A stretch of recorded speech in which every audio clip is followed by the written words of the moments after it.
Здравствуйте, это новости Татарстана. В студии Султан Нугайбеков. В ближайшие полчаса мы расскажем вам о главных событиях. И вот что сегодня в выпуске. Высокое признание. Кому в преддверии майских праздников вручили государственные награды, увидела Лина Знатулина. Безопасность на контроле. Прекрасно понимаем, что человеческий фактор исключать невозможно. Как в Татарстане после трагедии в Ульяновске усилили бдительность за образовательными учреждениями, увидел Рамиль Галиуллин. Пока без военной техники, но в полной боевой амуниции. Каждый раз это очень волнительно, даже на репетициях. Это, конечно же, в первую очередь память нашим прадедам, дедам. Кто будет открывать парад и сколько весят противотанковые ружья, с которыми маршируют курсанты, выяснила Юлия Гоголева. Работы стартовали, а голосование продолжается. Приоритеты выставляются сейчас на 23-й год. Те, кто голосовал в 21-м, сейчас реализуем в 22-м. Как в республике реализуется программа «Наш двор», увидел Дмитрий Аринин. В честь 1 мая предстоящего Дня Победы сегодня в Казанском Кремле вручали государственные награды. Орденов и медалей удостоены 48 татарстанцев. Среди награждаемых участники Великой Отечественной войны, ветераны труда, заслуженные строители, нефтяники, врачи, учителя, работники сельского хозяйства. Всех их объединяет любовь к труду и верность профессии. Рустам Минниханов сегодня отметил, ваши истории успеха важны для всех татарстанцев, особенно для нашей молодежи. Ваш труд особенно ценен в нелегкое время напряженной внешней обстановки. Как чествовали лучших в республике, в репортаже Лены Зинатуллиной. Вручение государственных наград перед майскими праздниками традиционное и всегда по-особенному торжественное. К 9 мая это очередная благодарность ветеранам Великой Отечественной и труженикам тыла. Ко Дню труда высшее признание тех, кто многие годы трудится на благо республики. Каждый на своем месте. В зале Пушечного двора Кремля оркестр и кадетский караул. Первыми чествуют, конечно, ветеранов Великой Отечественной. Медаль столетия ТССР и аплодисменты стоя участникам войны Генриху Гаврилову и Петру Червону, труженикам тыла Антонине Феоктистовой и Николаю Аникину. Своей активной гражданской позицией и неравнодушным отношением к судьбе Отечества вы являетесь достойным примером для всех жителей нашей республики. Николай Степанович за станком с 14 лет был одним из лучших фрезеровщиков Казанского авиационного завода, где выпускали по 12 самолетов П-2 в сутки. Сегодня в душе радостное ожидание Дня Победы и благодарность за награду и внимание. Продлевая жизнь побольше, чем жизнь продлевать, это радость. Прекрасная. Прекрасно праздник мне сделали. Федеральную награду орден Александра Невского получил руководитель управления Росреестра Азат Зябаров. Орден за заслуги перед Отечеством второй степени заместитель генерального директора Татнефти Рустам Халимов. 3 татарстанцев удостоены звания заслуженных работников своих отраслей российского уровня. От них благодарность за поддержку. Пользуясь возможностью, я хочу выразить благодарность президенту нашей республики Рустаму Нургалиевичу за неоценимый вклад в развитие лесного хозяйства Татарстана. Ежегодную материальную и финансовую помощь учреждениям лесного сектора республики. Ваша поддержка вселяет в нас уверенность в будущем лесного хозяйства. Орденом Дуслык награжден. За многолетний плодотворный труд на благо республики ордена Дуслык удостоенный председатель Совета директоров телекомпании «Эфир» Андрей Григорьев и советник генерального директора ТНВ, народный поэт Разиль Валеев. Я испытал очень приятные эмоции, ведь само слово «дружба» очень дорого мне и важно для всех нас. Медали и звания получают учителя и врачи, слесари и токари, агрономы и животноводы. Заслуженным механизатором стал Камиль Хуснудинов из Высокогорского района. На тракторе уже 42 года. Сейчас работа намного легче, потому что современные комбайны, современные эти трактора, все компьютер, там надо уметь работать на компьютере, чем на тракторе. Вот самый главный вопрос. А вы умеете? Ну, учат, а куда деваться? Заслуженным работником сельского хозяйства стал фермер Замил Давлетшин. Вкус его яблок в республике знают многие. Я родился в деревне, и у нас заложено, наверное, в генах все это. Уже 19-й сезон, как я начал фермерское хозяйство. У нас на сегодняшний день где-то 24 гектара яблонного сада. Для артистки театра Тинчурины Зульфии Латыповой звание народной артистки особенно дорого. Сегодня она делится секретом, который хранила с окончания школы. Завуч сказала мне: Зульфия, у тебя в аттестате 1 тройка по физике. Ты куда идешь? Я говорю: я в музыкальное училище. Ну ты кем хочешь стать в будущем? Я говорю: я мечтаю стать артисткой. Она говорит: я думаю, тебе не нужна эта тройка. Давай мы ее исправим на 4.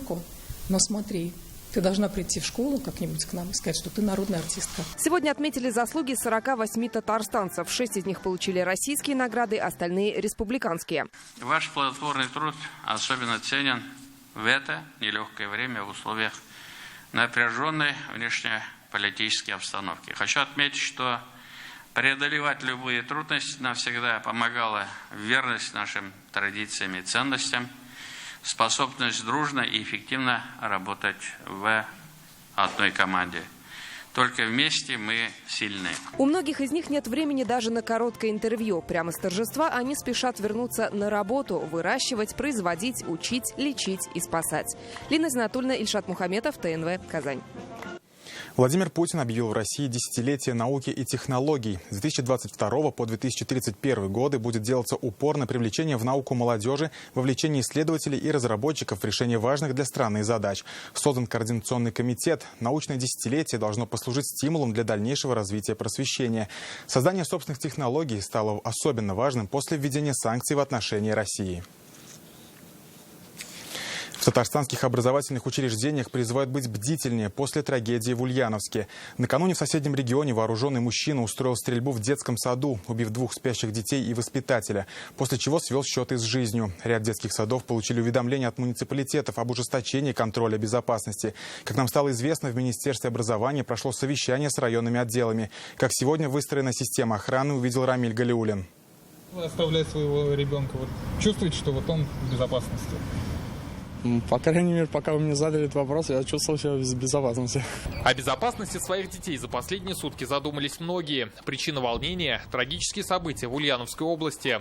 Резонансный случай вновь поднял волну обсуждений вокруг вопроса безопасности. Человеческий фактор исключать невозможно, да, то есть магнитный замок, может быть, он не остановит, но какое-то время даст для того, чтобы и дети, и воспитатели, и руководители садика могли что-то сделать. Все знают родителей, номера телефонов есть, в случае чего-то можно позвонить, или ты можешь позвонить преподавателю и спросить, как дела. Хоть кто-то приглядывает, если издалека, если увидит, нажмет кнопку, но этого, я думаю, что недостаточно. Если будет вооруженным мужчина, то это уже не поможет. Это детский сад при 2-й гимназии. Накануне заведующая получила от отдела образования уведомление об ужесточении контроля безопасности. Система проверки здесь выстроена так. На входе всех встречает сотрудник ЧОП. Контроль доступа посторонних – одно из важнейших условий. На помощь охране – современная техника. Следить за каждым уголком здания внутри и снаружи помогают видеокамеры. Всего их 12. Они в режиме онлайн выводят картинку на экран. Записи хранятся в течение 1 месяца. Вот дети выходят гулять, мы за ними глаз да глаз, мы от компьютера не отходим. Каждое утро сотрудники охранного предприятия начинают с обхода территорий. Захожу с калитки, делаю обход, захожу в помещение, тоже делаю обход, включаю свет, проверяю все, чтобы окна были целые. Очень сильная ответственность, потому что мы же отвечаем за детей. Вход в здание только по электронным картам. На момент нашего приезда в здании работал представитель специализированной организации. Устанавливали новые блоки питания. Проблемы были то, что не было аккумуляторов до этого. Соответственно, электричество пропадает и двери остаются открытыми. То есть сейчас у нас блок питания есть, и внутри есть аккумулятор. И если у нас пропадает питание, у нас лампочка горит, аккумулятор работает. То есть дверь остается работоспособной. В случае экстренной ситуации тревожная кнопка. Мы туда нажимаем, и приезжает у нас Росгвардия. Они среагируют очень быстро. У нас есть вот такие брелки, их 2 штуки. Одна у меня, 1 брелок находится у сотрудника охраны. В этот детский сад ходят больше 160 детей. Здесь отмечают, в вопросах безопасности мелочей быть не может. Техническое переоснащение было после трагедии в 175-й гимназии. Каждый раз получаем инструкции, чтобы усилить бдительность, обращать внимание, чтобы все было у нас под контролем, чтобы посторонние люди не заходили. В прошлом году в Казани 81 школу и детский сад оборудовали комнатами охраны. В 38 установили металлодетекторы. В 2022 работа продолжится. В этом году планируется выполнить работы по установке и ремонту ограждений на 376 объектах. А также планируется оборудовать контрольно-пропускные посты на въезде в территорию школы или территорию детского сада, а также помещения для охраны с установкой в них систем видеонаблюдения на 215 объектах. Сегодня в республике почти 2000 детских садов. По следам ульяновской трагедии в учреждениях по всей республике усилили контроль. Все охранники уже никого не пускают, пропускной режим. Дети в школу приходят, сразу двери закрываем, никого не пускаем. Комиссия определенная есть раз в квартал, проверяет работоспособность, кнопки тревожной сигнализации на всех объектах образования, то есть школы, детские сады. Сейчас с педагогами проводится дополнительный инструктаж. Все действия должны быть отработаны до автоматизма. Рамиль Галиуллин, Данил Филатов, ТНВ, Казань.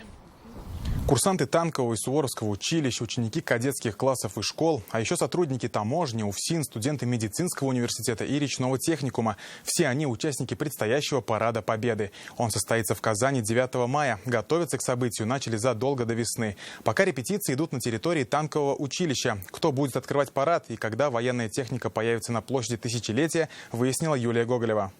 Фуражку мы чуть-чуть назад сделаем. Эти ребята – самые юные участники предстоящего парада. Суворовцам по 12-13 лет. О том, что им предстоит открывать шествие, узнали в сентябре. Тогда же впервые взяли в руки музыкальные инструменты. Было сложно учиться играть на барабанах. Требует большой подготовки и также вместе ходить в коробке. То есть это должна быть взаимосвязь между всеми нами. Ручка не должна быть напряжена. Вот. Да, она была свободна. Держим пальчиками. Хотя на параде эти кадеты впервые, все пройдет хорошо, уверяет нас командующий оркестром. Репетировали основательно. Не у всех есть музыкальный слух. Отсутствует чувство ритма у некоторых. Ну, и такое тоже встречается. Но мы очень плотненько работали с ними. Вот с сентября месяца каждый день. И слезы были, и радость была успеха. Вот сейчас у них радость успеха, я считаю. Чеканить шаг на глазах тысячной аудитории непросто, а потому требуется качественная разминка, говорит курсант танкового училища Егор Гришин. Он будет линейным на параде уже во второй раз. Каждый раз это очень волнительно, даже на репетициях. Это, конечно же, в первую очередь память нашим прадедам, дедам. Я считаю, что военный – это самое, что ни на есть мужская профессия. Даже во время репетиции здесь, на плацу танкового училища, от увиденного захватывает дух и наворачиваются слезы. Желающих попасть на парад среди курсантов военных училищ и учеников кадетских классов очень много, но отбирают сюда лишь самых ответственных и дисциплинированных. Стать военным для меня это была мечтой с детства. Я 6 класса решил, что стану офицером. Как бы ты отдаешь свой долг родине, ты понимаешь, что кроме тебя это никто не сделает. А почему в параде я чувствую то, что что я часть одного огромного целого со своими товарищами, можно сказать, со всей страной. Следующая репетиция парада назначена на 4 мая, и пройдет она уже на площади Тысячелетия. А 7 мая там же можно будет увидеть и военную технику. Юлия Гоголева, Ленар Хузяхметов, ТНВ, Казань. Сегодня в России стартовала самая масштабная акция «Георгиевская ленточка». Это символ Дня Победы и знак благодарности всем, кто ее завоевал. За 2 недели в регионах страны раздадут миллионы памятных лент. Только в Татарстане их получат 250 тысяч человек. В Казани георгиевские ленточки волонтеры раздают в центре города, в торговых комплексах и станциях метро. Украшать ими одежду давно стало красивой традицией в преддверии праздника. К акции присоединился и Иван Сарафанов. Георгиевская ленточка для меня значит очень много, потому что у меня дедушка герой Великой Отечественной войны. Для Анастасии Силаковой это не только символ победы, но и личная память и дань уважения прадеду Николаю Чикину. Он прошел всю войну и был награжден орденом Красной Звезды. В 1944-м отбил атаку танковой пехоты противника, сохранил боевое оружие и вышел из окружения. Я очень им горжусь, и мы всей семьей каждый год ходим на бессмертный полк, почитаем его. Он вот как раз воевал у нас на Курской дуге, командовал танковыми войсками. У каждого участника акции своя история победы. Их всех традиционно свяжет символ праздника. Только в Татарстане раздадут 250 тысяч георгиевских ленточек. Их можно получить у волонтеров на улицах города, в торговых центрах и станциях метро. Георгиевскую ленточку необходимо свернуть бантиком, петелькой или крест-накрест и закрепить с левой стороны на одежду. Недопустимо повязывать ниже пояса, на руку или прикреплять на сумку. Георгиевские ленточки с удовольствием разбирали как прохожие, так и автомобилисты. Останавливались специально, чтобы присоединиться к всероссийской акции. В стране нет семьи, которой бы не коснулась война. Эта лента для меня значит большая гордость за свою семью, за своего дедушку и свою страну. Даже дети все любят эту ленточку. Кричат: ура, скоро победа, скоро победа. Для меня вообще праздник 9 мая, и Георгиевская лента значит очень много, так как я являюсь поисковиком. Вот, мы ездим на поля сражений во время Великой Отечественной войны и поднимаем бойцов без вести пропавших. Эта акция проводится каждый год, она расширяется не только в российском, но и в международном масштабе. В этом году, наверное, вы все знаете, что акция «Георгиевская ленточка» пройдет на территории Луганской и Донецкой республики. Акция появилась еще в 2005 году. Сейчас в Госдуму внесен законопроект о приравнивании георгиевской ленты к символам воинской славы. Иван Сарафанов, Игорь Романов, ТНВ, Казань. У войны не женское лицо. Выставка под таким названием сегодня открылась в Госсовете Татарстана. Ее организовали женщины-депутаты объединения «Мерхамят Милосердие». Среди экспонатов фотографии, медали, рукописные и напечатанные мемуары женщин, которые пережили Великую Отечественную. Это и участники войны, узники концлагерей, блокадники и труженики тыла. Информацию о них по крупицам в течение последних 2 лет собирали сотрудники муниципалитетов Татарстана. Сегодня каждый представил результаты своих трудов. На выставку в Госсовет пригласили и ветеранов. Им вручили подарки ко Дню Победы. Труженицы тыла вспоминали все тяготы военных лет и о том, как, будучи совсем юными девчонками, работали ради фронта. Мы делали тесьму для парашютов. А на Булаке была фабрика первой швейной. Они шили парашюты и отправляли на фронт. Мама была мобилизованная, несмотря на то, что было 4 детей. Она тоже там работала на том заводе. Эти дворовые девчонки собрались, не дожидаясь, когда нас организуют, организаторы, собрались 5-6 человек, пошли в исполком. А мы когда туда пришли, народу так много ребят, а нас никто не прогонял, нас отправили безяки, дергали горох. Слова благодарности ветеранам сегодня высказал и председатель Госсовета Фарид Мухаммедшин. Он обратился к участникам встречи онлайн. От имени руководства республики, от себя лично, выразить вам слова бесконечной благодарности и глубокого уважения за беспримерное мужество, неустанный труд и самоотверженность. Проходят годы, сменяются поколения, но победа в Великой Отечественной войне остается тем нравственным и историческим фундаментом, на котором основана наша российская система ценностей.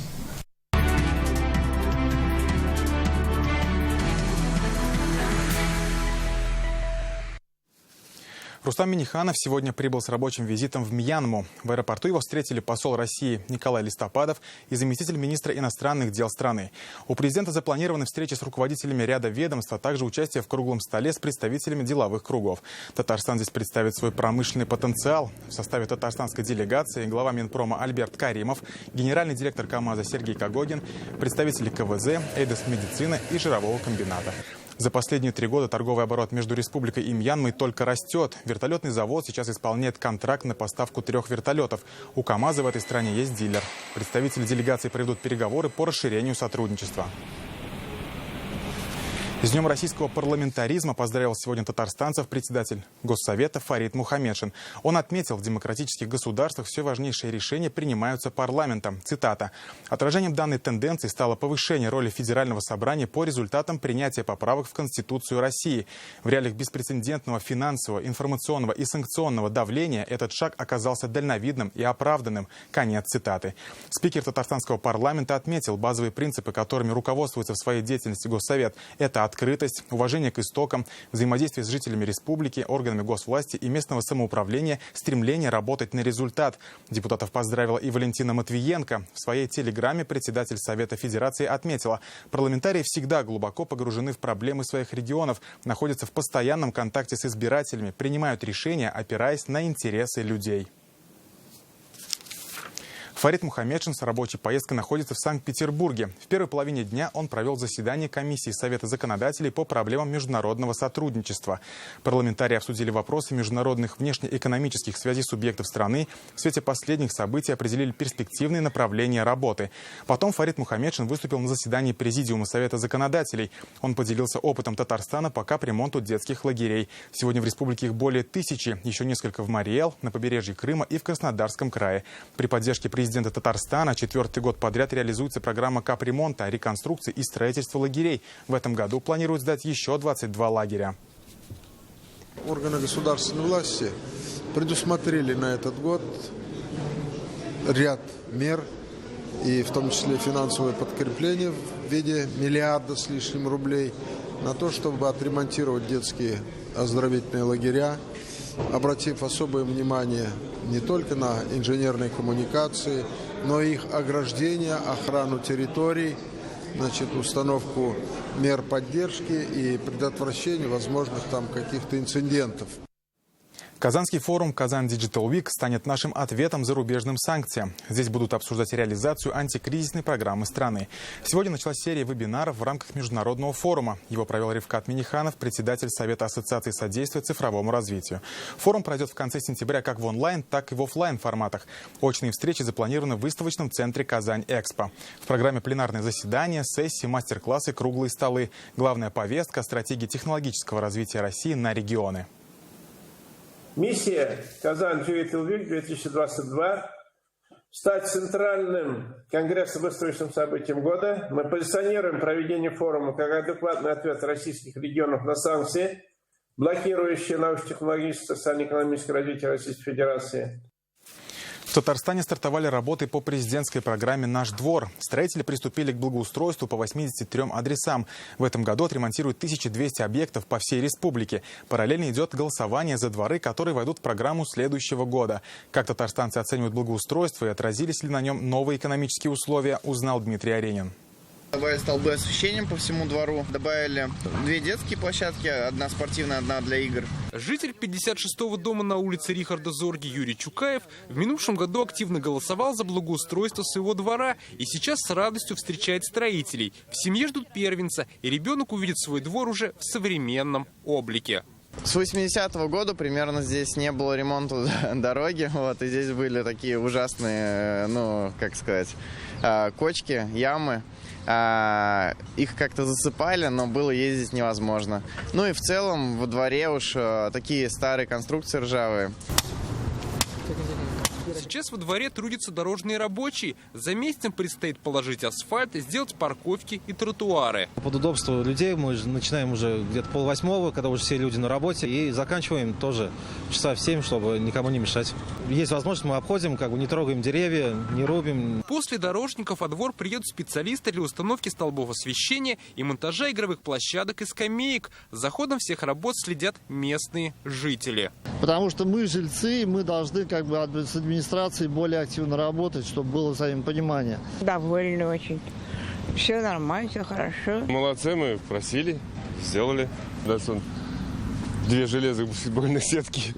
И все, ни детям ходить, ни грязь, ни проехать. И вот это столпотворение здесь постоянно было. В этом году в Татарстане по президентской программе «Наш двор» благоустроят 1200 дворов. Новые экономические условия негативно повлиять не должны. Стройматериалы закуплены заранее. Используется только отечественное оборудование и малые архитектурные формы. Закупка была совершена уже 2 месяца назад, то есть мы заранее позаботились об этом. Сейчас уже производители активно производят оборудование. Уличное оборудование, как мы называем улица, полностью покрывают татарстанские производители. То, что касается заводов по детскому и спортивному, это тоже все российские производители. Сейчас в республике продолжается голосование по паркам и дворам, которые будут благоустроены в следующем году. Пройти опрос можно на портале госуслуг, в его мобильном приложении и на сайте городсредататар.ру. Голосование продлится до 30 мая.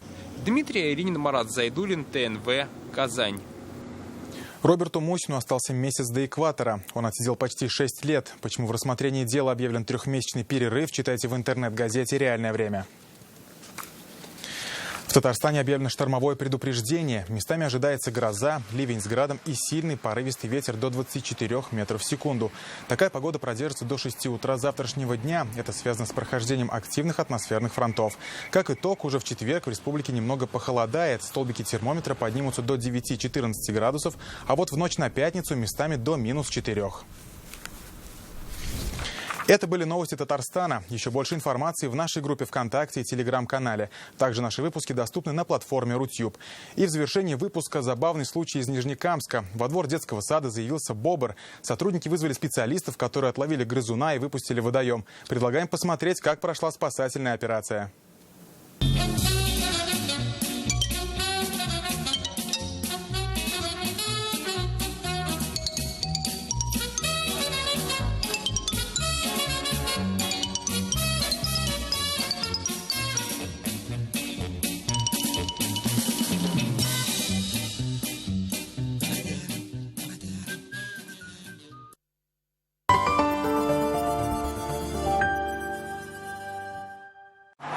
Выбери свой автомобиль в Транстехсервис. Весь склад из 10 тысяч автомобилей только на tts.ru.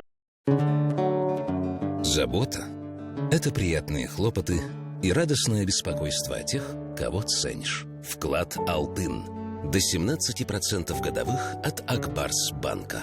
Оберегаем и храним. Квартиры почти в рассрочку. Переплата на весь период всего 91 тысяча рублей за 30 лет. Акбарсдом. Дом там, где мы. Свежие овощи, классические приправы и сыр для жарки. В этом секрет идеального пикника. Серновский халумис для гриля и мангала. Вкусные майские. Центр интегративной психотерапии «Эра». Профессиональная наркология. Анонимно, круглосуточно. Улица Закиева, 4. Телефон 265 99 11. Приятно. Меньше платить в находке. Сок персиковый 1 литр 59 рублей 99 копеек. Печенье «Вираж» со вкусом банана 149. Чай «Бернли» черный 100 пакетиков 159,99. Цены действительно по 1 мая 2022 года. Подробности у продавцов. Группа охранных организаций «Застава» приглашает на работу. Объекты по всему Татарстану. Стабильная зарплата, питание, хороший соцпакет. 5 100 946.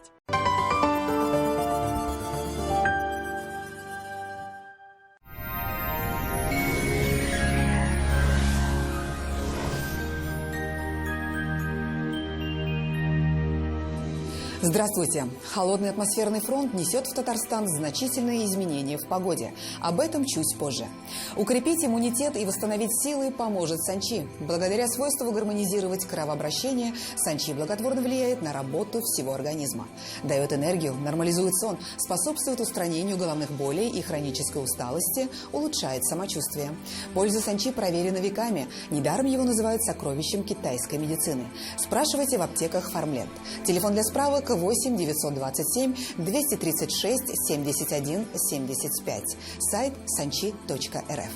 По данным сервиса Яндекс.Погода, в Бугульме, Бавлах, Азнакаево станет прохладнее. Ночная и дневная температуры сравнялись около 12 тепла. Не исключены дожди. Температура понизится и в Нижнекамске, Набережных Челнах, Елабуге. Тут плюс 10, временами с дождем. Прогремят грозы в Агрызе, Менделеевске, Актаныше. Температура станет заметно ниже. Апрель вновь подтвердит свой неустойчивый характер, принеся очередную волну похолодания и на северо-запад Татарстана. Синоптики обещают дожди, возможно гроза и всего плюс 7 на термометрах. В Болгаре, Дрожжаном, Буинске будет облачно, временами с дождем и грозами. Температура плюс 9. Такая погода может негативно сказаться на вашем самочувствии, будьте к себе внимательны. В Альметьевске, Чистополе, Мамадыше также похолодает и пройдут дожди. В пятницу температура станет еще ниже, особенно в ночное время, местами до нуля. А дожди прекратятся и прояснится. И еще одна полезная информация. Новостройка, вторичка, загородный дом. На все это можно оформить ипотеку по выгодной ставке в Акбарсбанке. Оставьте онлайн-заявку на akbars.ru. Новостройка, вторичка, загородная недвижимость. На все это можно оформить ипотеку по выгодной ставке в Акбарсбанке. Оставьте онлайн-заявку на akbars.ru. Вьетнамский рынок на журналистов 100 – это семейные традиции выгодных покупок. Устройте комфортный шопинг, одежда и обувь для всей семьи, товары для вашего дома, сада и дачи, а также вкусный обед. Вьетнамский рынок на журналистов 100 предлагает садоводам и дачникам большой выбор товаров для дачи и сада, дома и огорода, для отдыха и хобби, а также инструменты для работы, комфортных и выгодных вам покупок. В Казани будет облачно с прояснениями. Местами небольшой дождь, возможно гроза. Ночью плюс 9, а днем температура понизится до плюс 8. Ветер северо-западный, умеренный, при грозе порывистый. Атмосферное давление 754 миллиметра ртутного столба, влажность воздуха 66%. В магнитном поле Земли спокойно. О погоде все. В студии была Лейла Латыпова. Всего доброго и оставайтесь на нашем канале.